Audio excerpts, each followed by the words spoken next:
You're listening to Precinct 444, a podcast network from the National Law Enforcement Museum. Today we're bringing you an episode from Law and Disorder, where we dive into the world of true crime stories with memorable cases that have lasting effects for law enforcement. On the last episode of Law and Disorder, we discussed the rather obscure discipline of forensic palynology, which is the study of pollen grains and other spores to prove or disprove a connection in criminal cases. While professional forensic palynologists are fairly few and far between, the practice has proven very useful in solving a number of cases, much like the case that we're going to discuss today. I'm going to give you a heads up. The case that we're discussing involves the murder of a young child, which can be disturbing to some listeners. If you're not up for that today, you're welcome to skip today's episode.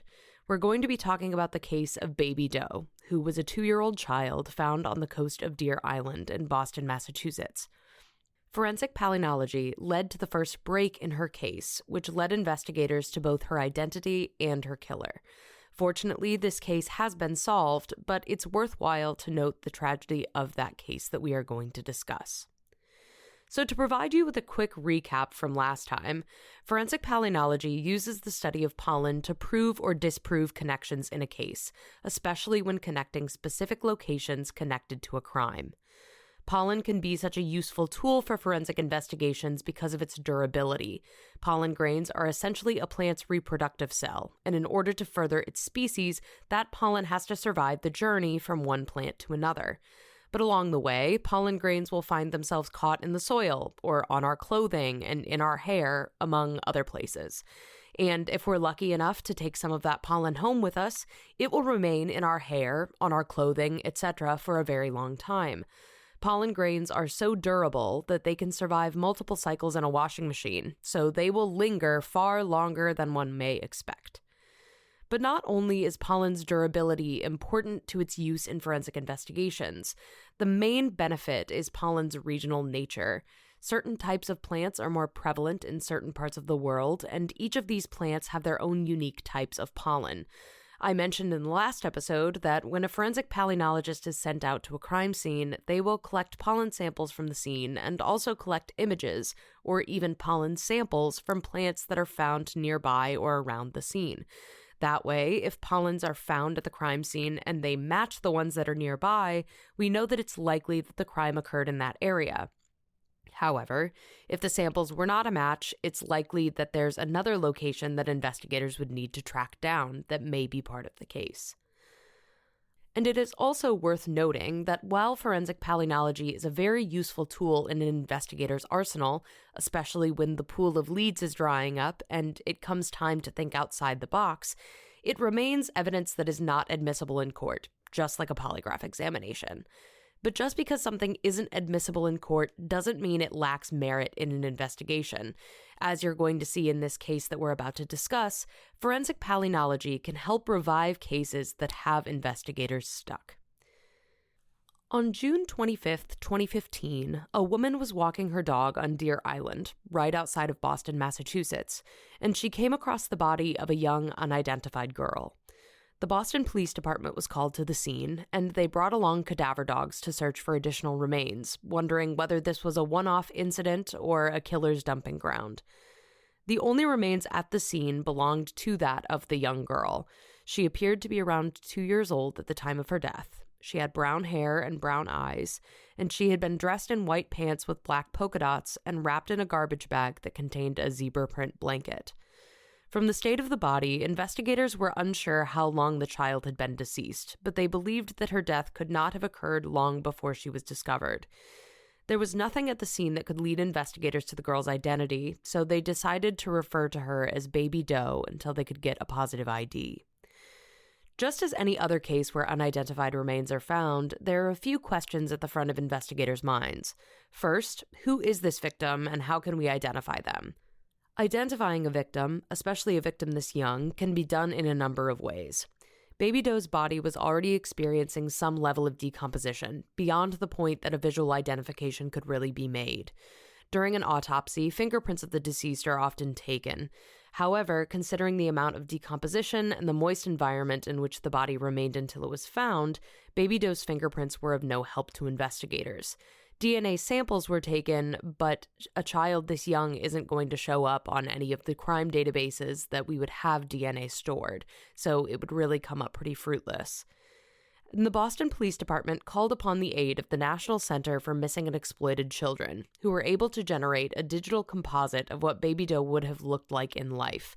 It appeared that despite the state in which her body was found, she was otherwise healthy, with long brown hair, brown eyes, and pierced ears. Using the digital composite of Baby Doe and photos of her clothing, her blanket, and information about where she was found, the Boston PD erected billboards requesting help from the public for any information they have regarding her identity. And an ID is important, but there are other questions that investigators are considering when a body like Baby Doe's is found. Remember, I mentioned that she was found near a body of water, wrapped in a garbage bag on the shore of Deer Island. When a body is found near water, investigators need to determine whether the body was dumped on the shore where it was eventually found, or if the body had been in the water and washed ashore. If it was in the water and washed ashore, that adds to a number of potential places where the actual murder could have taken place, which can mean the potential of involving additional law enforcement agencies and take a case that has the potential to be open and shut a lot more complicated. But answering this question about location is exactly where forensic palynology comes into play in this case. Deer Island is in Boston Harbor, which connects to the Charles and Mystic Rivers, and not to mention that Boston Harbor itself flows into the Massachusetts Bay, which is part of the Atlantic Ocean.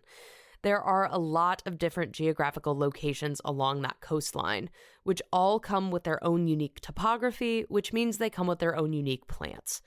There was the potential that remains could have washed up from as far north as Canada, and pollen, remember, is very durable. It can survive multiple cycles in a washing machine, which means it can survive on fabric and even in hair that has been in the water, even if it has been in the water for a long time. So the Boston police, again, contacted the National Center for Missing and Exploited Children and asked if pollen analysis of the evidence found at the scene would be possible. They felt that it was an integral next step in the case that would lead them closer to both the identity of Baby Doe and tracking down her killer. They understood that by knowing the origin of any pollen grains that were found on her clothing, they could narrow in on where the girl had been before her body was discovered on Deer Island. And from the state of Baby Doe's remains, law enforcement had theorized that the girl was local and her body was most likely placed in the exact spot where it was found. But analysis of any pollen found with her body and few belongings would confirm or debunk that theory fairly effectively, and they did not want to leave any stone unturned. So the National Center for Missing and Exploited Children contacted Andrew Lawrence, the head palynologist of the U.S. Customs and Border Protection at the time that this case was being investigated. He and his team performed the palynology in the case, and so his team vacuumed clothing samples from the case and did a chemical washing of the victim's hair to remove any pollen grains from it. From there, their true work began. It took them about 2 weeks to process the pollen that they collected in order to write a report of their findings, and their analysis concluded that the pollen grains found on Baby Doe's clothing, on her person, and the blanket that her body was wrapped in were local to the Boston area and its suburbs. Most of these pollen grains that they found came from privet hedges and cedar of Lebanon, which are not necessarily native plants to New England, but they're often planted in the suburbs, and that's where her body was found. So this pollen analysis helped to determine that Baby Doe was, in fact, a local child, which was a theory that investigators held from the beginning of the case. Additionally, on July 4th of 2015, Baby Doe was placed on the National Missing and Unidentified Persons System, which included details about how and where her body was found. Press conferences were held where the child was found, urging the public to come forward with any information they may have about the identity of the child, or even the crime that took place. And when searching in missing persons databases, law enforcement had a feeling that the child they had found may have never been reporting missing at all. When searching in missing persons databases, law enforcement had a feeling that the child they may have found may never have been reported missing at all, and it gave legs to a theory that the child had potentially been killed by a member of their own family, or even that the child's remaining family had faced a similar demise to Baby Doe.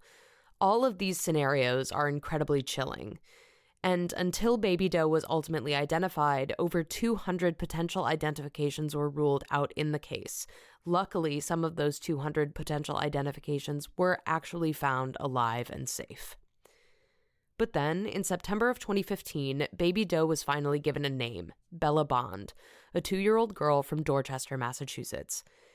It was one of her neighbors who gave the tip to investigators. The neighbor had noticed that while Bella's mother, Rochelle Bond, and her boyfriend, Michael McCarthy, had been around the neighborhood, Bella hadn't been with them, which, with Bella's very young age, would be quite odd. When the neighbor confronted the couple, they claimed that Bella had been taken away by the Department of Children and Families, essentially Child Welfare Services. But with a call to the agency, that was quickly disproved. Additionally, the neighbor had noticed that Bond and McCarthy had gotten rid of a lot of children's toys in recent months. And with an unsettling feeling, the neighbor reached out to the authorities. On September 17th, a search warrant was executed at the home of Rochelle Bond, and she and McCarthy were arrested in connection to Bella's murder. Investigators did comment at the time of her arrest that Rochelle Bond had received 2 complaints of neglect toward Bella, but investigations into both of those complaints were closed with no charges filed. Ultimately, it was the mother's boyfriend, Michael McCarthy, who was charged with Bella's death, and her mother was charged as an accessory to the crime, as investigators believed she assisted McCarthy in covering up Bella's death.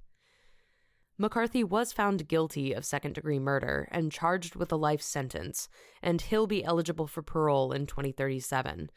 Bond received a plea deal where she would testify against McCarthy and then be credited with time served plus 2 years of probation. And this tragic case was finally closed, but unfortunately, it left large societal wounds behind. And while it may not have been the forensic palynology that was done in the case that truly brought justice to Bella Bond, it helped to point investigators in the right direction to both identify and name her killer. The deeper that you dive into investigatory techniques and some of these odd types of forensic science really helps to show that even the tiniest details in a case, including a grain of pollen, can help to move an investigation forward.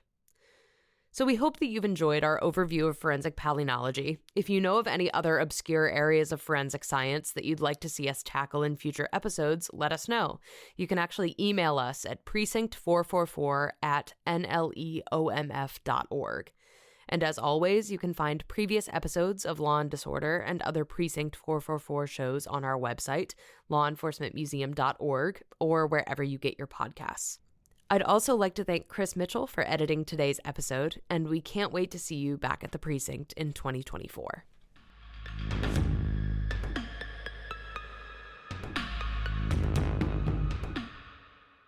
Please subscribe to Precinct 444 on your favorite podcasting platform to stay connected and to receive our latest content as soon as it drops.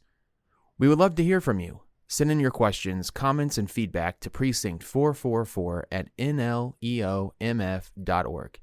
You can help us make our content even better. The National Law Enforcement Museum is located at 444 East Street Northwest in Washington, D.C., and is dedicated to telling the story of American law enforcement. We expand and enrich the relationship between law enforcement and the community through educational journeys, immersive exhibitions, and insightful programs. Find us online at lawenforcementmuseum.org and stay tuned for more podcast content from Precinct 444. Until next time, stay safe. We'll see you at the Precinct.